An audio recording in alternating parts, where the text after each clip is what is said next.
ಮಂಗಳೂರು ಮಹಾನಗರ ಪಾಲಿಕೆಯ ಚುನಾವಣೆಯ ಹಿನ್ನೆಲೆಯಲ್ಲಿ ಕಾಂಗ್ರೆಸ್ ಪಕ್ಷ ತನ್ನ ಪ್ರಣಾಳಿಕೆಯನ್ನ ಈಗಾಗಲೇ ಬಿಡುಗಡೆ ಮಾಡಿದೆ.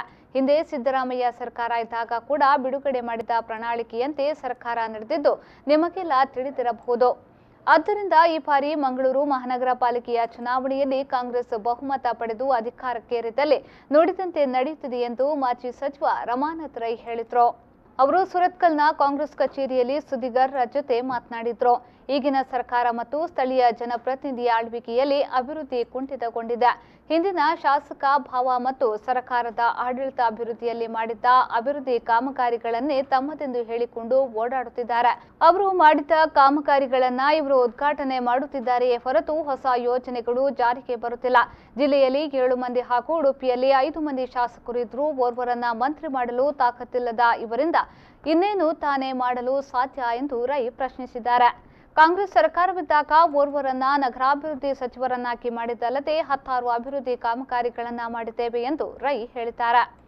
60 ವಾರ್ಡ್ನ ಅಭ್ಯರ್ಥಿಗಳನ್ನ ಗೆಲ್ಲಿಸುವ ಮೂಲಕ ನಗರದ ಅಭಿವೃದ್ಧಿಗೆ ಮತದಾರರು ಕೊಡುಗೆ ನೀಡಬೇಕು ಎಂದರು. ಯಡಿಯೂರಪ್ಪ ಮುಖ್ಯಮಂತ್ರಿಯಾಗಿ ಆಯ್ಕೆಯಾದ ಬಳಿಕ ಮೀನುಗಾರರಿಗೆ ಘೋಷಣೆ ಮಾಡಿರುವ ಹಣ ಇನ್ನೂ ತಲುಪಿಲ್ಲ. ಸುಳ್ಳು ಹೇಳುತ್ತಾ ಬಂದಿರುವ ಯಡಿಯೂರಪ್ಪ ಅವರಿಗೆ ಮುಂದಿನ ದಿನಗಳಲ್ಲಿ ಮತದಾರರು ಬುದ್ಧಿ ಕಲಿಸಲಿದ್ದಾರೆ ಎಂದು ಮಾಜಿ ಸಚಿವ ರಮಾನಾಥ್ ರೈ ಹೇಳಿದರು. ಪ್ರಣಾಳಿಕೆಯನ್ನು ನಿನ್ನೆ ಬಿಡುಗಡೆ ಮಾಡಿದೆ.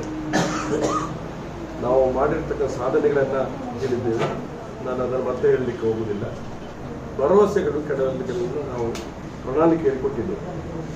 ತಮ್ಮ ಗಮನಕ್ಕೆ ನಾನು ತರ್ತಕ್ಕಂಥದ್ದು ಕಾಂಗ್ರೆಸ್ ಪಕ್ಷದ ಭರವಸೆ ಏನಿದೆ, ಪ್ರಣಾಳಿಕೆಯಲ್ಲಿ ಏನು ಮಾತು ಹೇಳ್ತೀವಿ ಅದನ್ನು ಅಕ್ಷರಶಃ ಪಾಲಿಸಿದಂಥ ಒಂದು ಇತಿಹಾಸ ನಮ್ಮಲ್ಲಿದೆ. ಸಿದ್ದರಾಮಯ್ಯ ರಾಜ್ಯದ ಮುಖ್ಯಮಂತ್ರಿಯಾಗಿ ಅಧಿಕಾರ ತೆಗೆದುಕೊಂಡಾಗ ಅವರು ಸಾಕಷ್ಟು ಭರವಸೆಯನ್ನು ಕೊಟ್ಟಿದ್ದಾರೆ. ಅದರಲ್ಲಿ 95% ಏನು ಭರವಸೆ ಬಜೆಟ್ನಲ್ಲಿ ಏನು ಹೇಳಿದ್ದಾರೆ ಅದನ್ನೆಲ್ಲ ಅಕ್ಷರಶಃ ಅದನ್ನು ಅನುಷ್ಠಾನಕ್ಕೆ ತಂದಿದ್ದಾರೆ.